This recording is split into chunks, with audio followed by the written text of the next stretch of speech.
नमस्ते दोस्तों, मैं संचिता आपका अपने चैनल डिवाइन वर्ल्ड में स्वागत करती हूँ।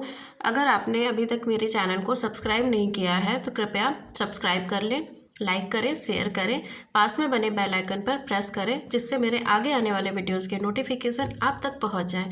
आज हम सुनेंगे माता अहिल्या की कथा।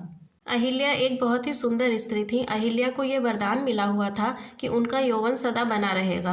अहिल्या की सुंदरता के आगे तो स्वर्ग की अप्सराएं भी पानी थी, इसलिए देवता भी अहिल्या के कायल हुआ करते थे। लेकिन एक श्राप के कारण अहिल्या पत्थर की शिला में तब्दील हो गई। तो जानते हैं कैसे अहिल्या पत्थर की शिला में तब्दील हो गई।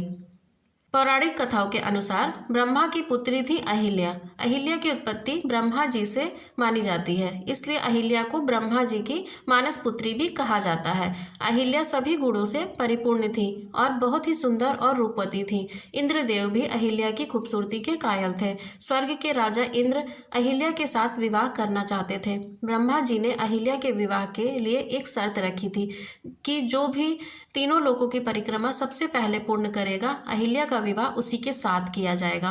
गौतम ऋषि और इंद्रदेव के साथ अन्य देवताओं ने भी अहिल्या से विवाह करने के लिए तीनों लोकों की परिक्रमा करना शुरू कर दिया।